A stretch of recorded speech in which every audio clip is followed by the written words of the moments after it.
नमस्कार दोस्तों, मैं संजीव शर्मा पौराणिक ग्रंथ टीवी से।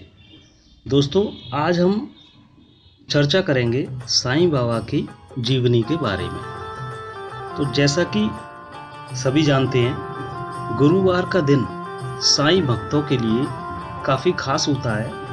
इसे साईं बाबा का दिन माना जाता है। देश भर में हजारों की संख्या में साईं बाबा के मंदिर हैं, जिसमें सबसे प्रमुख शिरडी में स्थित साईं बाबा का मंदिर है।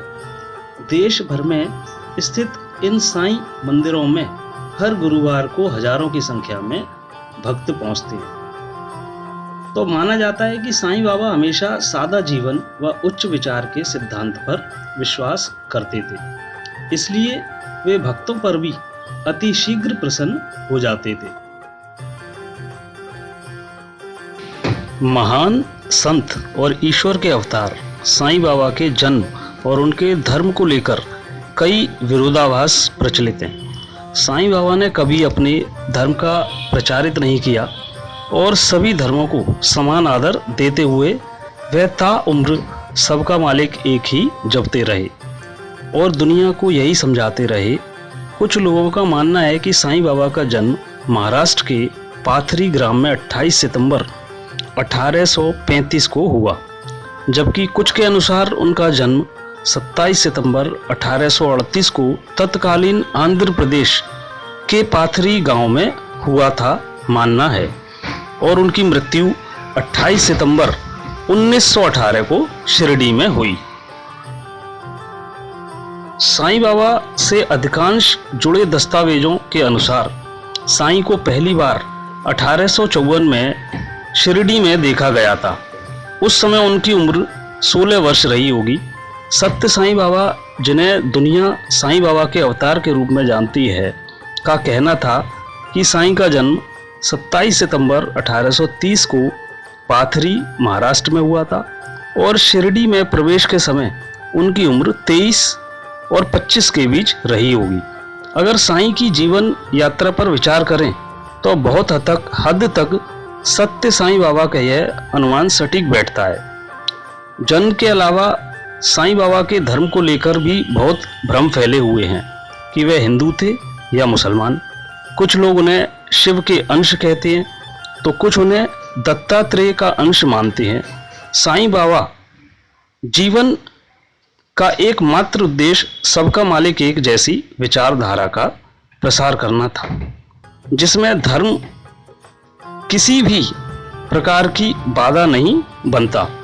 ये सच है कि साईं ने अपना अधिकांश जीवन मुस्लिम फकीरों के साथ बिताया, लेकिन उन्होंने कभी धर्म के आधार पर किसी के भी साथ कैसा भी विशिष्ट या निम्न व्यवहार नहीं किया। यही वजह है कि हिंदू लोग उनके हिंदू होने जैसी बातों पर तर्क देते हैं।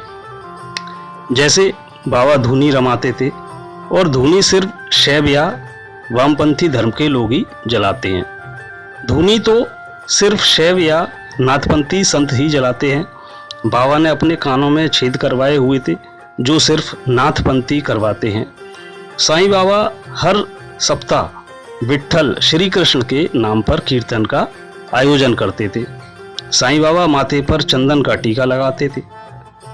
साईं के अनुयायियों और उनके भक्तों का कहना है कि साईं नाथ संप्रदाय से संबंधित थे, क्योंकि हाथ में कमंडल, हुक्का पीना, कानों में छेद और भिक्षा मांगकर जीवन यापन करना, यह सब नाथ संप्रदाय के लोग ही करते हैं।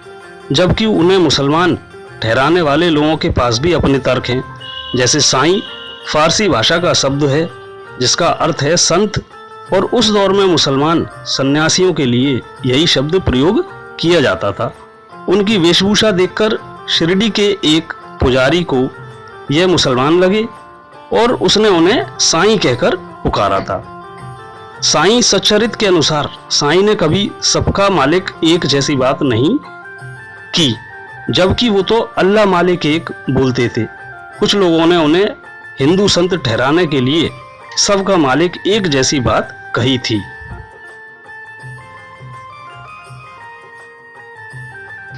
साईं बाबा का पहनावा एक मुसलमान फकीर जैसा था। साईं बाबा ने जिंदगी भर मस्जिद में रहने का ही निश्चय किया, क्योंकि वे एक मुसलमान थे। मस्जिद से बर्तन मंगवाकर बाबा मौलवी से फतिहा पढ़ने के लिए कहते और इसके बाद ही भोजन की शुरुआत होती थी। बाबा सिर्फ ठंड से बचने के लिए ही धूनी रमाते थे, लेकिन लोगों ने उनके आग जलाकर बैठने को धूनी रमाना समझ लिया। तो दोस्तों, ये थे हिंदू और मुस्लिम समुदाय के लोगों के मत, जो कि अलग अलग हैं। हिंदू उन्हें शैवपंथी मानते हैं और शिव जी का अवतार मानते हैं। ओम साईं राम इनका मंत्र जाप करते हैं।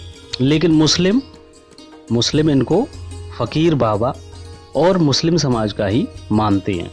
तो दोनों के मत अलग अलग हैं, जो कि आपके सामने पेश किए गए। उम्मीद है आपको कुछ जानकारी प्राप्त हुई होगी। इसी प्रकार के वीडियो हम दोस्तों बनाते रहें। आप इस चैनल को सब्सक्राइब करें और लाइक करें, जिससे आपको आगामी वीडियो समय समय पर प्राप्त हो सके। धन्यवाद मित्रों। ओम साईं राम।